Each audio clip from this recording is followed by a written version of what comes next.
नू अता करे, लंबी उम्र अता करे, आप सबको दे, हमें दे, हमारे उलमा को दे। लेकिन एक बात आपसे मैं अर्ज करना चाहता हूँ मेरे भाइयों, ये बताओ कभी तसव्वुर करो कि मैं बीमार पड़ गया, डॉक्टर ने जवाब दे दिया, डॉक्टर के जवाब देने के बाद फिर मेरा हाल ये हुआ कि मुझ पे सकरात तारी हो गई। सोचो, ताकतवर जिस्म, कुव्वत वाला जिस्म, सकरात तारी हो गई, प्यास इतनी लगी है कि 7 समुंदर का पानी भी मुंह में निचोड़ दिया जाए तो फिर प्यास ना बुझ सके, और रिश्तेदार एक एक चमचे के चंद कतरे मेरे मुंह में डाल रहे हैं, यहां तक कि मेरी रूह मेरे हलक में अटक गई है। ये मंजिल आना है ना, आना है। सैयदना अम्र इब्न आस फरमाते हैं, मौत के वक्त इंसान के सीने पे इतना बोझ रख दिया जाता है कि जमीन और आसमान का बोझ भी उसके सामने हल्का है। इतना बोझ इंसान के सीने पे रखा जाता है, इंसान को यूं लगता है मैं नाक से नहीं बल्कि सुई के नाके से सांस ले रहा हूं। मेरे भाइयों, ये मंजिल आना है, इस मंजिल से गुजरना है। मैं अपनी बहनों से भी कहता हूं, बहनों सीरियल देखने के लिए आप टाइम निकाल लेती है मेरी बहन, थोड़ा नमाज के लिए भी टाइम निकाल ले। तूने शौहर को, सास को, नंदों को, भावजों को, दुनिया को गरम रोटियां पका करके खिलाई, तुझे खिलाना भी चाहिए।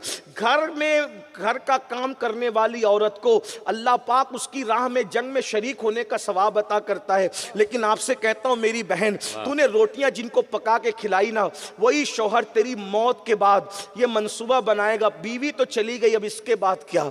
ये हाल है जी। सास सोचेगी बहू तो चली गई, इसके बाद क्या? अपनी कब्र की तैयारी खुद कर लो, बेशक, वरना हड्डियां भी पिघल जाती है। अल्लाह, हड्डियां भी पिघल।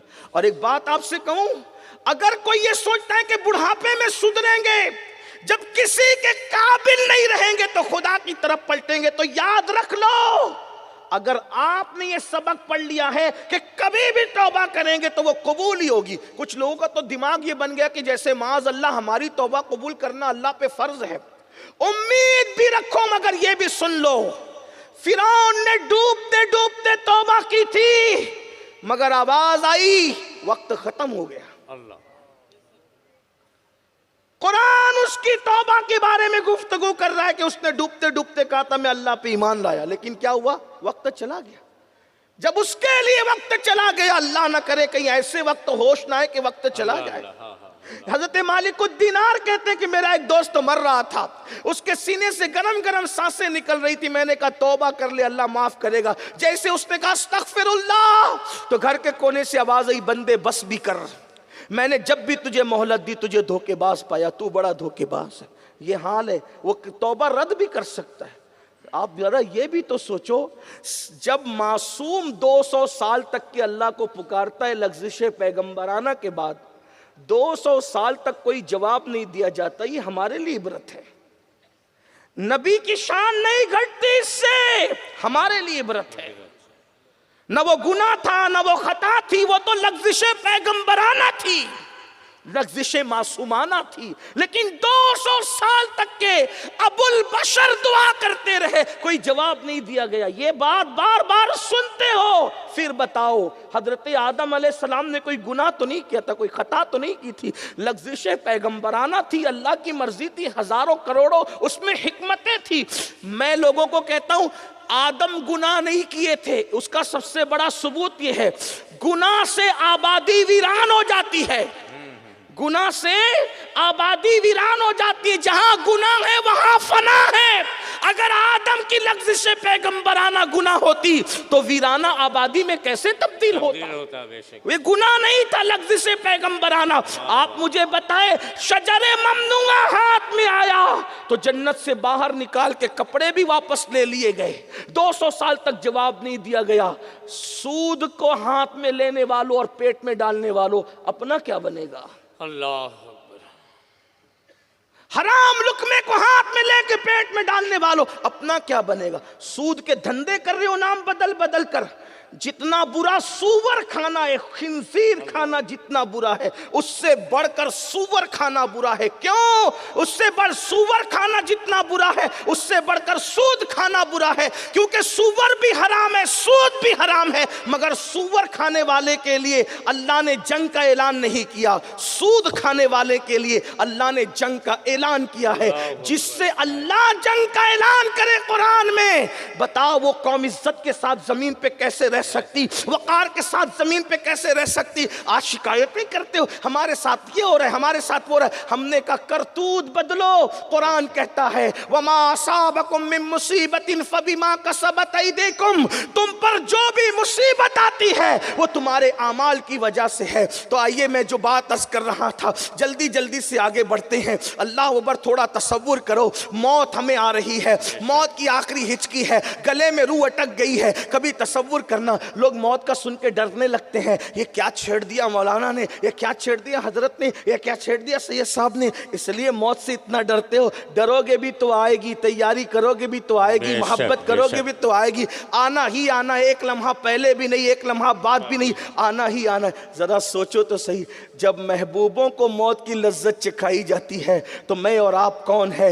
लेकिन इतना याद रखना, जो मौत की तैयारी करते हैं वो सुकून से मरते हैं, मुस्कुराते हुए दुनिया से जाते हैं। जो मौत की तैयारी नहीं करते, अल्लाह को भूल जाते हैं, फिर वो दुनिया में रोते हुए आए थे, रोते हुए जाते हैं। खुदा के लिए अपने हाल पे रहम कर लो। मौत ऐसी, अमर इब्न आस सरकार फरमाते हैं, अल्लाह अकबर, नाक से नहीं बल्कि सुई के नाके से, अल्लाह अकबर, सांस ले रहा इंसान ये कैफियत होती है। मौत की तकलीफ हज़रत अमर इब्न आस बयान करते हैं, पेट में बबुल का दरख्त उगा दिया जाए और नीचे से खींचा जाए तो क्या कैफियत होती है। मरते वक्त इंसान की यही कैफियत होती है। ऐ मेरी कौम के जवानों, ताकत पर गुरूर करने वालों, दौलत के नशे में खुदा को भूलने वालों, गुनाह और जराइम में डूब कर अल्लाह को भूलने वालों, जरा तसव्वुर करो, हलक में रूह अटक गई है, फिर उसके बाद इंतकाल हो गया है, हाय हाय, फिर उसके बाद क्या हुआ, गुस्ल दिया गया, काफूर लगाया गया और इंतहाई सस्ते कपड़े में कफन की शक्ल में लपेट दिए गए। कितने वो लोग हैं जो जिना की अड्डे आबाद करते, उनका कफन मार्केट में आ चुका होता है। कितने वो लोग हैं जो शादियां कर रहे होते हैं, उनका कफन मार्केट में आ चुका है। इतने सारे लोगों में कितने होंगे जिनका कफन आज मार्केट में आ चुका होगा। हाय हाय, क्या गफलत है, हमारे कफन मार्केट में आ चुके होते हैं, हम खा रहे होते हैं, मौज मस्ती कर रहे होते हैं, मजे कर रहे होते हैं। ये तल्ख हकीकतें मेरे भाई, अल्लाह अकबर। और जब ये कफन में लपेटे जाओगे तो फिर अल्लाह अल्लाह, फिर तसव्वुर करो, कांधे पे उठाए गए, कब्र में डाले गए और फिर वो कब्र की तंग और तारीक वादी, हाय हाय। अल्लाह के सच्चे नबी ने इरशाद फरमाया, बेनमाजी की कब्र जहन्नम की आग से भड़का दी जाती है और वो जहन्नम की आग पर अपनी कब्र में लोटपोट करता है। और ये किसी पे बस नहीं, जरा एक बात और सुन लो, नमाज के लिए अपने आप को धोखा देने वालों, नमाज के लिए टाइम ना निकालने वालों, अमल से बेखबर रहने वालों, सुन लो अल्लाह के सच्चे नबी का फरमान सुन लो। आका इरशाद फरमाते हैं, बेनमाजी पर एक सांप मुसल्लत किया जाता है, एक अज़दहा मुसल्लत किया जाता है, उसका नाम शुजाउल अक़रा है और वो गंजा सांप है, उसकी आंखों से आग निकलती है, उसके नाखून एक दिन की मुसाफत इतने लंबे हैं, अगर वो किसी को एक बार डंक मारे 70 गज जमीन में इंसान धसे। वो शुजाउल अक़रा कहता है, ओ बेनमाजी, मैं तुझे डसूंगा, फजर नहीं पड़ा तो जोहर तक, जोहर नहीं पड़ा तो असर तक, असर नहीं पड़ा तो मगरिब तक, मगरिब नहीं पड़ा तो इशा तक, इशा नहीं पड़ा तो फजर तक, और क़यामत तक तुझे डसता रहूंगा। सोचो, इतना नाजुक जिस्म है अपना, इतना नाजुक, मच्छर का डंक हमसे बर्दाश्त नहीं होता, खेत का बिच्छू काट ले बर्दाश्त नहीं होता, जब वो शुजाउल अक़रा डसेगा। ये मौलवी साहब नहीं कह रहे, मुस्तफ़ा जान रहमत फरमाए, जिसके कहने पर अल्लाह को एक माना, जिसके कहने पे कुरान को अल्लाह की किताब माना, जिसके कहने पर दीन को इस्लाम माना, सच्चा दीन माना, वही रसूल फरमा रहे, क़यामत तक कब्रों में शुजाउल अक़रा, वो गंजा सांप जिसके मारने से इंसान 70 गज जमीन में धसेगा। है हिम्मत, है ताकत, है कुव्वत, फिर क्यों वक्त नहीं निकालते नमाज के लिए? सिर्फ 10 मिनट का टाइम अल्लाह के अजाब से बचने के लिए। और फिर सोचो, इतने मसाइल में घिरे हो, इससे कहते ये दुआ कर दो, वो दुआ कर दो, वो दुआ कर दो। सुन लो, अल्लाह के रसूल अलैहिस्सलाम ने फरमाया, जो नमाज छोड़ देता है अल्लाह तबारक व तआला नेकों की दुआ से उसका हिस्सा खत्म फरमा देता है। यानी नेक तुम्हारे लिए दुआ करे, उसमें तुम्हें कोई बरकत नसीब नहीं होगी। इसी पे बस नहीं। अल्लाह के रसूल सल्लल्लाहु अलैहि वसल्लम के दीवानों, ज़रा सोचो और गौर करो कि हम अपने आप को नमाज छोड़ने के बाद कितनी बर्बादी की तरफ ले जा रहे, तबाही की तरफ ले जा रहे। नमाज पढ़ लो, जिस नमाज से अल्लाह मिल जाता है दुनिया की कौन सी नेमत नहीं मिल सकती। जिस नमाज से जन्नत मिल जाती है कौन सा रिस्क नहीं मिल सकता, कौन सी बरकत नहीं हो सकती। बात को एंड करते हुए आखिरी बात के तौर पर आपकी खिदमत में एक बात अर्ज करूं कि हमारे बुजुर्गों ने अपनी किताब में एक बड़ा जो है वो पुरसोज वाक़या लिखा है, उसको सुन लें और बात पूरी होती है। बस आपसे ज़्यादा वक्त नहीं, थोड़ा सा टाइम, और उसके बाद इसको ध्यान से सुनना। अब्दुल मलिक इब्ने मरवान का दौर था, उसकी हुकूमत का दौर था। एक शख्स दौड़ा भागा आया, उलमा भी बैठे हुए थे, मशाइख भी थे, वज़ीर भी थे, अमीर भी थे, सब थे, और वो भागते भागते आया। उसका सांस फूल रहा था। उसने कहा अब्दुल मलिक से कि अमीर, मुझसे बहुत बड़ा गुनाह हो गया है, मैं तौबा करना चाहता हूँ, ताकि मैं तौबा करूँ। अब्दुल मलिक ने कुछ सोचा होगा, उसने कहा क्या तेरा गुनाह कितना क्या है बता। उसने कहा क्या बताऊँ, बहुत बड़ा गुनाह है, बहुत बड़ा गुनाह है अब्दुल मलिक। अब्दुल मलिक ने कहा कितना बड़ा, तो कहा आसमान से ही बड़ा, हाँ आसमान से ही बड़ा, ज़मीनों से ही बड़ा, हाँ ज़मीनों से ही बड़ा, लौहो कलम अर्श कुर्सी से ही बड़ा, हाँ हाँ उससे ही बड़ा। फिर अब्दुल मलिक ने कहा कि क्या तेरा गुनाह अल्लाह की रहमत से भी बड़ा है। तो उसने कहा नहीं अब्दुल मलिक, मेरा गुनाह, मैं कितना भी गुनहगार हूँ लेकिन मेरा गुनाह अल्लाह की रहमत से बड़ा नहीं हो सकता। अल्लाह की रहमत बहुत बड़ी है, बहुत वसी अल्लाह की रहमत। कोई हज़ारों साल भी गुनाह कर ले और सच्ची तौबा कर ले तो मेरा अल्लाह उसको माफ़ कर देता है। सच्ची तौबा करने, ये रजब के महीने, शाबान का महीना, शबे बारात, शबे कद्र, शबे मेराज, ये रातें क्यों आती है? आ जाओ अल्लाह की दामन अमान में, आ जाओ अल्लाह के दामन करम में, उसकी दामन रहमत में आ जाओ, आ जाओ उसके करम की चादर के नीचे। मगर इंसान आने को तैयार नहीं है। अल्लाह अकबर। तो अब्दुल मलिक ने जब कहा क्या तेरा गुनाह अल्लाह की रहमत से बड़ा है? उसने कहा नहीं, मेरा गुनाह अल्लाह की रहमत से बड़ा नहीं है। कहा क्यों तौबा करना चाहता है? उसने कहा मैं कफन चोर हूँ, मैं कफन चोर हूँ। एक दिन में मैंने 5 कब्रें खोली और 5 कब्रों में मैंने 5 मनाजिर देखे। वो 5 मनाजिर देखकर मैंने सोचा कि अब मैं तौबा कर लूँगा, बदल जाऊँगा, सुधर जाऊँगा, मैं कफन चोरी नहीं करूँगा। अब उसने क्या 5 मनाजिर देखे वो सुने और बात पूरी होती है। वो कहता है मैंने एक कब्र खोली, जब मैंने एक कब्र खोली तो मैंने देखा कि मुर्दे का चेहरा किबले से फिरा हुआ था, उसका मुंह किबले से फिरा हुआ था। मैं घबरा गया और उसकी हालत बड़ी काबिले रहम थी। देखो दुनिया में कितनी भी डींगे मार लो, कब्र में न किसी की दादागिरी चलेगी न किसी की बाबागिरी चलेगी, वहां तो सिर्फ उसके करम पे बात है।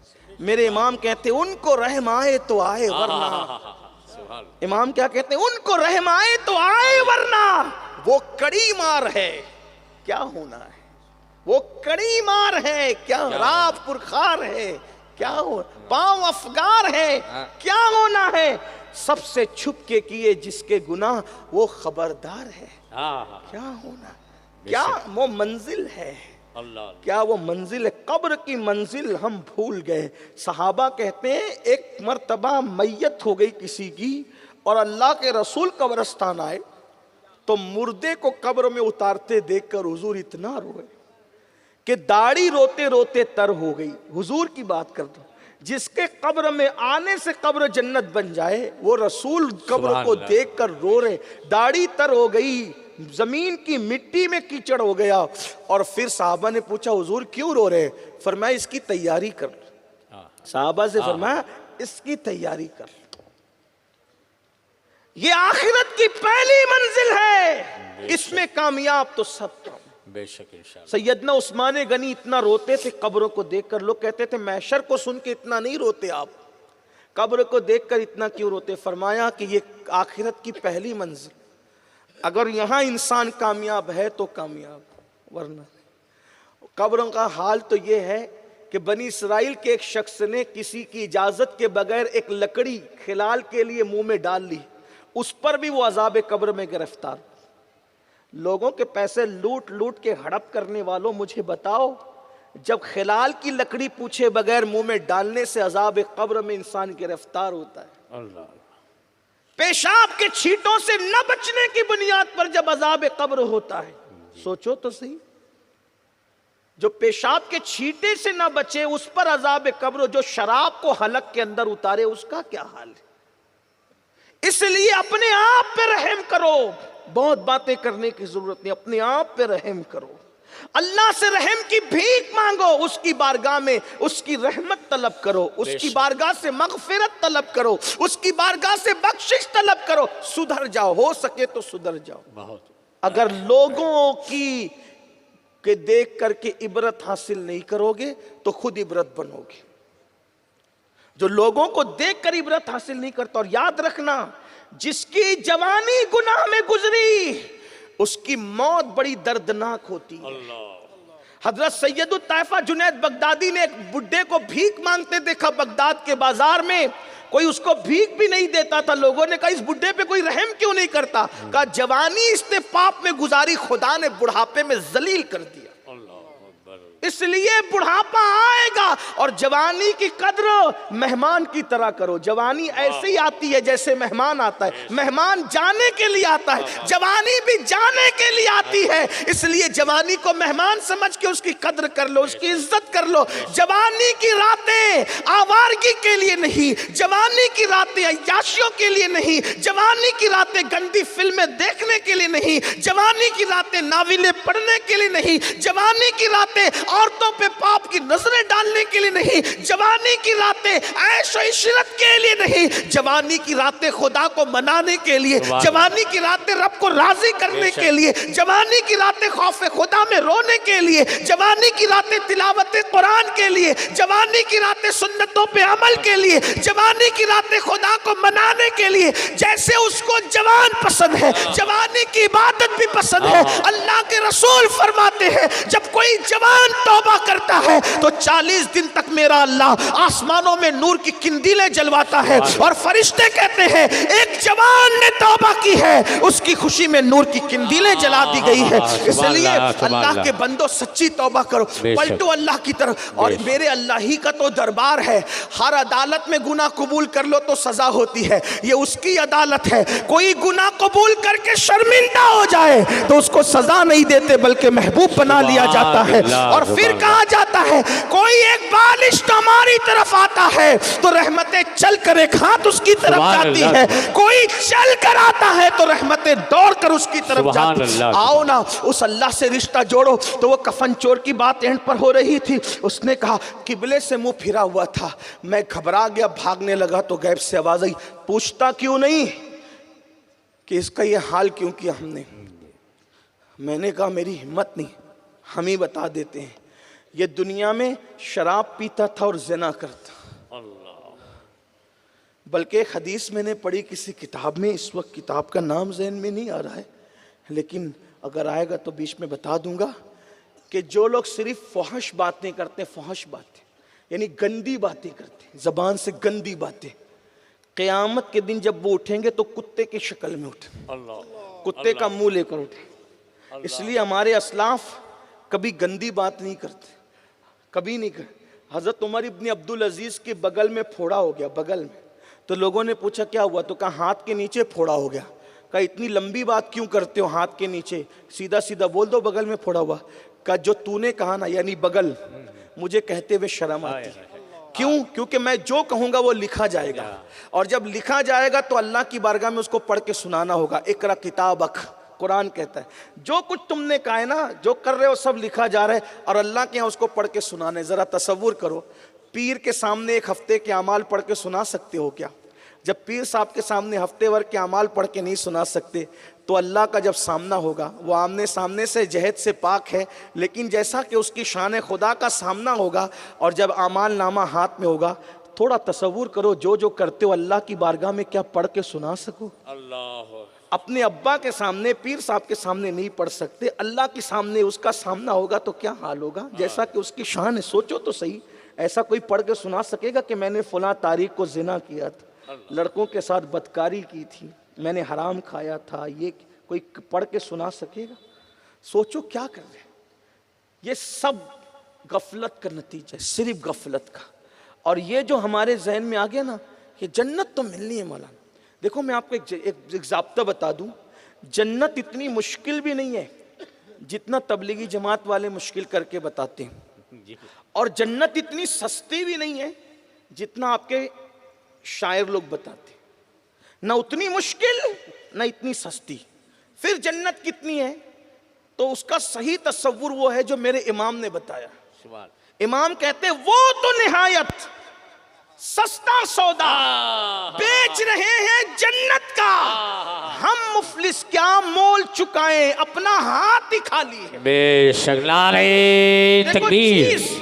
चीज कितनी सस्ती हो, अगर आपके पास उसकी कीमत ना हो, मिसाल के तौर पे हमारे मौलाना साहब का मोबाइल, अगर ये कह दिया जाए कि ये एक आने में 1 घंटे की मोहलत है, जिसके पास एक आना हो ये आईफोन 15 प्रो मैक्स लेकर के एक आने में चला जाए, किसको खरीदना आओ लेके चले जाओ, बोलो कोई एक आना दे पाएगा? आज कीमत तो बहुत सस्ती है ना, लेकिन आपके पास है नहीं। ऐसे ही यही है ना, कीमत तो सस्ती है लेकिन आपके पास है नहीं, इसलिए हासिल कैसे कर सकते हैं? बिला तमसील। जन्नत तो हुजूर बेच रहे ना, वो तो निहायत सस्ता सौदा बेच रहे हैं जन्नत का, हम मुफलिस क्या मोल चुकाएं, अपना हाथ ही। हमारा हाथ तो जो जन्नत की कीमत है वो 500, 1000, 2000 की नोट नहीं, डॉलर नहीं, पाउंड नहीं, रियाल नहीं। जन्नत की कीमत ये नहीं है। जन्नत की कीमत तो निदामत के आंसू है। जन्नत की कीमत तो जब सब सो जाए उस वक्त तो खुशू व खुजू के साथ सजदा करना है। जन्नत की कीमत तो तिलावत कुरान है। जन्नत की कीमत तो छुपा के सदका देना है। जन्नत की कीमत तो मीठी मीठी बातें करना है। जन्नत की कीमत तो अल्लाह का इतना जिक्र करना कि लोग जिक्र करते देखकर तुम्हें पागल समझने लगे, ये जन्नत की कीमत है। बताओ हमारे पास है भी, हम मुफलिस क्या मोल चुकाएं, अपना हाथ ही खाली है। इसलिए खुदा के लिए उस जन्नत की कीमत की तैयारी कर लो। तो क्या कहा, वो पहला कब्र का मंजर उसने देखा तो आवाज आई, निदा आई, ये जानी भी था और शराबी भी था। फिर उसके बाद, अब इस पे कोई तफसीरा नहीं करता, फिर आगे वो कहता है कि मैंने सोचा चलो ये कब्र में काम ना बना, आदमी जब दुनिया का लालची हो जाए फिर वो बहुत बेबाक हो जाता है। मैंने दूसरी कब्र खोली तो मैंने दूसरी कब्र में क्या देखा कि मैयत का मुंह सूअर की तरह था, खिंजीर की तरह, और उसके हाथ और पैर जंजीर से जकड़े हुए थे, बांधे हुए थे। उस वक्त तो मैं परेशान हुआ, मैंने वहां से भागना चाहा तो गैब से आवाज आई, पूछ तो ले इसका ये हाल क्यों किया। चेहरा सूअर की तरह, हाथ पैर जंजीर से बंधे हुए, मजबूर। कहा कि हम बताते हैं इसका हाल ये क्यों किया। नंबर 1, ये झूठी कसमें खाता था दुनिया में। आज झूठी कसम को लोग गुनाह नहीं समझते। अज़्ज़वाजिर में इब्ने हजर लिखते हैं कि अल्लाह पाक हदीस कुदसी में फरमाता है कि मुझे झूठी कसमों का निशाना मत बनाओ, जो मेरे नाम की झूठी कसम खाएगा उस पे भी लानत करूंगा और उसकी 7 पुश्तों पे लानत करूंगा। औरतें बहुत कसमें खाती हैं, मर्द भी अब खाने लगे हैं, पता नहीं क्या लोगों को हुआ है, गुनाह नहीं समझते। छोटे छोटे काम मामलात में अगर 200 रुपए की चप्पल बेचना उस पर भी झूठी कसम खाते, 50 रुपए की सब्जी बेचना उस पर भी झूठी कसम खाते। अल्लाह अकबर। सच्ची कसम भी मत खाओ जब तक के जान को खतरा ना हो, ईमान को खतरा ना हो, इज्जत को खतरा ना हो। जो मंजिल बताई गई उलमा ने, उसके अलावा बहुत मजबूरी पे सच्ची कसम भी खाया करो। सच्ची कसम भी बार बार ना खाओ, अल्लाह उससे रोजी में तंगी पैदा कर। बार बार कसम खाने पे, बात बात पे कसम खाने पे रोजी तंग हो जाती। आज सब रोजी तंग लेकर के बैठे हो और कहते हो तावीज़ दो, झूठी कस्में बंद करो, झूठी कस्मों से तौबा करो, कसम खाने से परहेज करो। और लोग का हाल तो ये, उठा कुरान शरीफ, हिस्सा बकरा हो रहा है, उठा कुरान शरीफ, मियाँ बीवी में झगड़ा हुआ, उठा कुरान शरीफ। कुरान शरीफ पढ़ने के लिए, अमल करने के लिए आया था कि तुम्हारी कस्मों के लिए आया था? जरा सोचो तो सही। अल्लाह की बंदो क्या कर रहे हो? तो वो जिसका मुंह सूअर की तरह हुआ और हाथ पैर बांध दिए गए, वो नंबर 1 झूठी कसम खाता, नंबर 2 हराम माल खाता था, हराम धंधा करता था, हराम माल खाता था। आज कितने लोग हराम खा रहे हैं? मोबाइल चोरी करके खा रहे हैं, सूद के धंधे करके खा रहे हैं, जुआ खेल के खा रहे हैं। अच्छा, ये शराब जुआ ही हराम नहीं है। अगर किराने की दुकान भी लगा के बैठे हो, पीवर दूध बोल करके अगर उसमें पानी मिला तो ये भी तो हराम है। प्योर तेल बोल के उसमें दूसरा तेल मिक्स करके बेचते हो, ये भी तो हराम है। जब अनाज बेचते हो तो उसमें भी पानी डाल करके उसको वजनी कर देते हो, ये गुनाह नहीं है। धोखा देकर माल कमाना गुनाह नहीं है, फरेब देकर माल कमाना गुनाह नहीं है। जो हराम अपने बच्चों को खिलाएंगे उनके बच्चे कभी वफादार नहीं हो सकते। आज कहते हैं हमारे बच्चे वफादार नहीं, खिलाया क्या है? खून बनाया किससे? गोश्त तो बना किससे? मुसलमान जब तक के हलाल को लाजिम नहीं पकड़ता, वफा की उम्मीद खत्म कर दो औलाद से। कुछ लोग कहते हैं मौलाना तरबियत सही नहीं हुई। मैंने कहा जितनी तरबियत गायें हैं, इतनी तरबियत गायें तो पहले नहीं थी। इतनी तरबियत गायें पहले नहीं थी, लेकिन पहले के बच्चे मुअद्दब क्यों थे? वजह, वहां तरबियत कम हो सकती थी मगर हलाल में कमी नहीं हो सकती थी। आज तो अपने बच्चों को बड़े बड़े स्कूलों में, कॉलेजों में, यूनिवर्सिटियों में भेज रहे हो, इदारों में भेज रहे हो, और वहां पर सब कुछ हो रहा है, लेकिन भेज क्या रहे हो? हराम से बच्चों को पाल रहे हो। बच्चे बेअदब है, बेवफा है, बल्कि आपके बच्चे तो आपके काबू में ही नहीं है। 16, 17, 18 साल की उम्र में वो सब कुछ कर लेते हैं। 35 साल में पहले के लोग जो कभी सोच भी नहीं सकते थे वो सब करके, बल्कि अब तो हमारे मुफक्किरीन उलमा कह रहे हैं अक्सर नौजवान लड़के 16, 17 साल की उम्र में इतने खाली हो जाते हैं अंदर से कि वो बीवी के लायक भी नहीं रह जाते। वजह, बच्चों के अंदर जो पेट में जाए। मेरे भाई, जब मूली खा लो तो उसका असर जाहिर होता है मुंह में, जिस्म में। कभी मूली और कच्ची प्याज खा के देखना, 2 दिन के बाद आपको जो पसीना आएगा उसमें बदबू होगी। हालांकि मूली हलाल है, प्याज हलाल है, लेकिन आप बताएं कि जब गिज़ा का असर इंसान के जिस्म पे हो सकता है, मुंह के अंदर हो सकता है, तो फिर आप मुझे बताएं कि ये जो हलाल खाएं अगर बदबूदार चीजें, तो उस पर पसीने पे असर आता है, तो जो हराम खाएगा हराम का असर नहीं आएगा। हमारे मजहब में इसीलिए तो है जो जानवर शरीफ है, भोले भाले, उन्हीं को खाने की इजाजत है। जो बदमाश किस्म के जानवर है उनको खाने की इजाजत क्यों नहीं है? क्योंकि उनका गोश्त तो खाओगे तो उन्हीं जैसी तुम्हारे अंदर आदत पैदा होगी। शेर नहीं खा सकते क्योंकि वो दरिंदा है। भालू नहीं खा सकते, वो दरिंदा है, नाचता रहता है। सूअर नहीं खा सकते क्योंकि उसके अंदर जिना और बदकारी की आदत है। ये हाल है उसका। इसलिए कि जानवर में भी कोई जानवर अपने नर के साथ बदी नहीं करता। तवज्जो करना, अल्लामा अब्दुल रहमान सफूरी लिखते हैं कि जानवर भी नर जानवर के साथ बदकारी यानी इगलाम नहीं करता सिवाय सूअर के। सिर्फ सूअर ऐसा जानवर है जो अपने नर के साथ यानी मर्द के साथ बदकारी करता है। इस्लाम ने सूअर को क्यों मना किया? इसलिए कि उसके अंदर ये बेहयाई है, बेगैरती है, और उसका जी कभी नहीं भरता बदकारी से। इसका मतलब यह है कि जो दुनिया में बदकारियां करते हैं लड़के लड़कों के साथ, मर्द के साथ, ये जानवर भी नहीं करते, ये सिर्फ सूअर करता है जानवरों के अंदर। और हदीस पाक में आया है कि जब कोई मर्द किसी मर्द के साथ बदकारी के लिए आगे बढ़ता है तो खुदा का अर्श कांप जाता है, खुदा के अर्श पे जलजला आता है। ये वो गुनाह है जो आज गंदी फिल्में देखकर हमारे माशरे के जवानों में आम हो रही है। अगर अच्छा लगे तो ठीक नहीं है, मैं अच्छा लगाने के लिए बोल भी नहीं रहा हूं, इसलिए कि जिसका दिल जलेगा वो कहां अच्छा और बुरे की बात है, वो तो दिल की कैफियत पेश कर रहा है। जो गंदी फिल्में देखते हैं वो लड़के और लड़कियां, ये खुद लज्जती और बदकारी में मुब्तला हो रहे हैं। अल्लाह के रसूल ने 14.5 सदियां पहले का, जब मर्द के साथ बदकारी के लिए उसके ऊपर आता है, अर्श कांपता है, उस पे जलजले आते हैं, फरिश्ते अर्श का किनारा पकड़कर कुल हो अल्लाह की सूरत पढ़ने लगते हैं। अगर फरिश्ते ये न करें तो उस पर अजाब नाजिल हो जाए। और आका फरमाते हैं एक फरिश्ता ऐसा है जिसकी शक्ल परिंदे की तरह चोंच वाली है। जैसे ही मर्दों के साथ बदकारी करने वाले लोग कब्र में दफन होते हैं, उसकी रात भी नहीं गुजरती, उसको वो फरिश्ते वहां से उठाते हैं और वहां ले जाकर के फेंक देते हैं जहां कौमे लूत पर पत्थरों की बरसात हुई थी।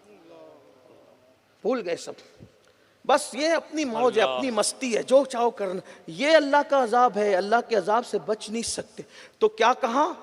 जिसका चेहरा सूअर की तरह है और हाथों में जंजीरें बंधी है, पैरों में जंजीरें बंधी है, तो गैब से आवाज आई ये हराम खाता था और झूठी कस्में खाता था। और उसके बाद कहा तीसरी कब्र पर जब मैं गया तो मैंने देखा कि वो गुद्दी से यानी हलक से उसकी जबान लटकी है कुत्ते की तरह, और उसके जिस्म में कील ठोकी गई है, आग की कीलें ठोकी गई। जबान कुत्ते की तरह लटकी है कब्र में, और आग की कीलें उसके जिस्म में ठोकी गई है। यहां तो सब कुछ मौज मस्ती हो रही है, अंदर क्या हो रहा है देखो। तो गैब से आवाज आई, बंदे ये जिसके जिस्म का तू ये हाल देख रहे, आग की कीलों का और जबान लटकने का, इसके दो गुना थे। ये लोगों की गीबत करता था और चुगली करता था। चुगली का मतलब क्या? इधर की बात उधर करना, उधर की बात इधर लाना और आपस में लड़ाइयां लगाना। गीबत क्या? किसी के, अल्लामा मुफ्ती अहमद यार खान नईमी लिखते हैं, किसी के पोशीदा राजों को बयान करना, किसी की पोशीदा बातों को बयान करना, कि सामने बयान करो तो बुरा लगे, पीछे बयान करो और उसको जब मालूम पड़े तो उसका दिल दुखे, ये गीबत है। आज गीबत में कितने लोग मुब्तला है, चुगली में कितने लोग। अगर गीबत चुगली बंद हो जाए तो दुनिया से 80% झगड़े खत्म हो जाए। सास बहू का झगड़ा इधर की उधर लगाने की वजह से, भावज ननन में झगड़ा इधर की उधर लगाने की। एक बात को बड़ी माजरत के साथ, दुनियादार तो दुनियादार है, गीबत और चुगली से मैं तो दीनदारों को भी बचते हुए नहीं देख पा रहा हूं, इल्ला माशाअल्लाह। और गीबत जिना से बदतर है, गीबत जिना से बदतर। क्या हो गया? इकबाल ने कहा था, मताए दीनो दानिश लुट गई अल्लाह वालों की, मताए दीनो दानिश लुट गई अल्लाह वालों की, ये किस काफिर अदा का गमज़े खूरेज है साकी। मगर हम मायूस नहीं कहते, नहीं मायूस इकबाल अपनी किश्ते वीरा से, जरा नम हो तो ये मट्टी बड़ी जरखेज है साकी। गीबत चुगली से बचो, दुनिया कहीं जाए आपको मदीने वाले मुस्तफ़ा जाने रहमत के कदमों में ही रहना है। दुनिया को आगे जाने दीजिए, हम पीछे चले, इसलिए कि लोगों को आगे जाने में फायदा लगता है, चले जाए, हमें तो पीछे जाकर मुस्तफा जाने रहमत का नक्शे पा तलाश करना है। मेरे इमाम कहते हैं, ठोकरें खाते फिरोगे उनके दर पे पड़ रहो, ठोकरें खाते फिरोगे उनके दर पे पड़ रहो। काफिला तो ए रजा अव्वल गया आखिर गया, जाने तो जो जा रहे हैं, हमें मुस्तफा जाने रहमत के कदमों में पड़े रहना है। इसी में हमारी कामयाबी है, उनसे वफा करना है, इसी में हमारी कामयाबी है। ओ इज्जत के मुतलाशियों, पुलिस से इज्जत चाहते हो, सिपाहियों से इज्जत चाहते हो, सियासी लीडरों से इज्जत चाहते हो, सच्चे दिल से नबी से वफा कर लो। ये दुनिया के लोग क्या है, कब्र के फरिश्ते तुम्हारी ताजीम करते नजर आएंगे। इमाम कहते हैं, नकीरैन करते हैं ताजीम मेरी, फिदा हो के तुझ पे ये इज्जत मिली है। जब उनसे वफा करना फरिश्तों से ताजीम करवा लेता है तो दुनिया की औकात क्या है, दुनिया की हैसियत क्या है। मगर उनसे वफा कर लो, और याद रखना, उनसे वफा अमल के बगैर मुमकिन नहीं है। अल्लाह अकबर। फिर वो कहता है चौथी कब्र पे आया तो मैंने ऐसा सनसनी खैज मंजर देखा, सबसे खतरनाक मंजर चौथी कब्र पर था। वो ये कि मुर्दा आग की चादर पर उलट पलट हो रहा था, करवटें बदल रहा था, आग पर वो करवटें बदल रहा था, और फरिश्तों के हाथ में लोहे के हथौड़े थे और वो उसको मार रहे थे, और ऐसी आवाज़ गूंज रही थी जिससे दिल पे दहशत तारी होती थी। आवाज़ आई, बंदे ये बेनमाजी का अंजाम देख लिए, बेनमाजी है। जब मैं वहाँ से भागने लगा, सोचा चलो पांचवी कब्र को हाथ लगाऊं, खोला तो मैंने पांचवी कब्र में एक अजीब सा मंजर देखा जो चारों से अलग था। कब्र ता हद निगाह कुशादा थी और एक तख्त था, उस पर एक जवान बैठा हुआ था, ठंडी ठंडी खुशबूदार हवाएं आ रही थी। पांचवी कब्र में अलग ही मंजर था। मैंने उस जवान को देखा, दिल को सुरूर आया। गैब से आवाज़ आई, ये वो जवान है जिसने जवानी में सच्ची तौबा कर ली थी। तो जब मैंने ये मंजर देखा, अब मैं आया हूँ कि मैं भी तौबा कर लूँ ताकि मैं भी बदल जाऊँ, मेरी ज़िंदगी में भी इनकलाब आ जाए। इसलिए अब्दुल मलिक, मैं तौबा करना चाहता हूँ, संवरना चाहता हूँ। उस कफन चोर ने तौबा किया, और उस कफन चोर से जब पूछा गया, तूने इतनी कफन चुराए, ये बता कि कितनों के मुंह किबले की तरफ थे और कितनों के मुंह किबले से फिरे हुए थे। उसने कहा, मैंने 1000 से ज़ायद कब्रों के कफन खोले और चुराए। मैंने देखा 100 में 99 लोग के मुंह किबले से फिरे होते थे, एक ही मुसलमान का मुंह किबले की तरफ होता था। यानी 100 में 99% लोग किबले से फिरे होते थे, एक ही का मुंह होता था। इमाम औज़ाई को ख़त लिखा गया, पूछा गया कि ये बताएं कि लोगों के मुंह कब्र में किबले से क्यों फिरते हैं। इमाम औज़ाई फरमाते हैं, जो दुनिया में सुन्नत से मुँह फेर लेते हैं, कब्र में उनके मुँह किबले से फेर दिए जाते हैं। मेरी जवानों, मेरी कौम के जवानों, जो सुन्नत से मुँह फेर ले उसका मुँह किबले से फिर जाए, जो फ़र्ज़ से मुँह मुंह फेरे हुए हैं उनका क्या अंजाम होगा। खुदा के लिए ये शाबान का महीना है, तौबा करो, अल्लाह माफ़ करने वाला है, बख्शने वाला मेहरबान है। सच्ची तौबा कर लो, बदल जाओ, ज़िंदगी में इनकलाब पैदा कर लो, वरना मौत फिर मोहलत नहीं देगी। आज आपके सामने उलमा लाखों रुपये खर्चा करके, चंदा करके ऐसी महफिलें सजाते हैं ताकि तुम्हें सुधार दें। कल अल्लाह के यहाँ तुम्हें उज़्र नहीं होगा, अल्लाह हमें मालूम न था, अल्लाह हमें मालूम न था। अल्लाह के फरिश्ते कहेंगे जालिम, हम उन महफिलों में मौजूद थे जिसमें तुझे पुकार पुकार कर कोई कहता था कि सुधर जाओ, बदल जाओ, तब्दील हो जाओ, लेकिन तूने दुनिया की मोहब्बत में अपने आप को नहीं बदला। बस इतना कहता हूँ, हुजूर से इश्क करते हो ना, अगर हुजूर से इश्क है तो हुजूर की एक ख्वाहिश पर जब अल्लाह किबला बदल देता है तो हुजूर की हज़ारों ख्वाहिश पर हम अपनी ज़िंदगी क्यों नहीं बदल देते, हम अपनी ज़िंदगी को क्यों तब्दील नहीं कर लेते। आओ वो बेनियाज होकर जब अपने महबूब की मोहब्बत में किबला बदल रहा है तो हम नियाज़मंद होकर, गुनहगार होकर, उम्मती होकर उनकी ख्वाहिश पर अपनी ज़िंदगी क्यों ना बदले। बदल डालो ज़िंदगी को। इकबाल ने कहा था, गलत रवि से मनाजिल के बोध बढ़ते हैं, मुसाफिरों रविश कारवां बदल डालो। ज़िंदगी बदलो, तब्दील करो। आप ज़िंदगी बदलें, अल्लाह हमारे हालात बदल देंगे। इन अल्लाह हमारा हालात अल्लाह पाक हमारे हालात तब्दील फरमा देगा। इन अल्लाह ला युगय्यिरु मा बिक़ौमिन हत्ता युगय्यिरु मा बिअनफुसिहिम। अल्लाह उस कौम की हालत को कभी नहीं बदलता जब तक कि वो कौम अपनी हालात को न बदले। दिन में 100 मरतबा तौबा करो, अल्लाह को मनाने की कोशिश करो, अल्लाह को राज़ी करने की कोशिश करो। इकबाल ने रोना रोते हुए कहा था, खुदा तुझे किसी तूफ़ान से आशना कर दे कि तेरी बहर की मौजों में इज़्तिराब नहीं। मेरे इमाम ने कहा था, अल्लाह अकबर, कि सदका प्यारे की हया का न ले मुझसे हिसाब, बख्श बे पूछे लजाए को लजाना क्या है। अल्लाह मुझ पर पहले रहम करे, आप सब पे रहम करे। अल्लाह हमें अमल की तौफीक दे, नमाज़ों की तौफीक दे। मेरी गुजारिश है, जिन लोगों ने अभी तक इशा की नमाज़ नहीं पढ़ी है उनसे गुजारिश है, यहाँ से उठने के बाद पहला काम ये करना कि जाके इशा पढ़ना। कल से नमाज शुरू नहीं करना, आज से करना और अभी से करना। क्या मैं उम्मीद करता हूँ? ज़रा हाथ उठा के वादा करे तो कितने लोग आज से नमाज का अहद करते हैं? भाइयों, वादा करोगे तो भी फ़र्ज़ है, नहीं करोगे तो भी फ़र्ज़ है। ज़रा उठाएं, थोड़ी देर उठा के रखें, थोड़ा फरिश्तों को गवाह बनाए, अल्लाह को गवाह बनाए। बोलो नमाज की पाबंदी करोगे ना इंशाल्लाह। सर्दी हो, गर्मी हो, बारिश हो, नमाज पढ़िए। और मेरे भाई सिर्फ 10 मिनट, एक नमाज के लिए 10 मिनट। अल्लाह का वादा है, हय्या अलस सलाह, तुम नमाज की तरफ आओ, हय्या अलल फलाह, अल्लाह तुम्हें कामयाबी अता फरमाए। जो नमाज की तरफ आया वो कामयाबी की तरफ आया। अल्लाह पाक हम सब के हाल पे रहम फरमाए। गुफ्तगू के दरमियान कोई गलती हो तो अल्लाह ताला माफ़ फरमाए। अस्तगफिरुल्लाह रब्बी इन्ना रब्बी लगफूरुर रहीम। मैं आप सबका शुक्रिया अदा करता हूँ।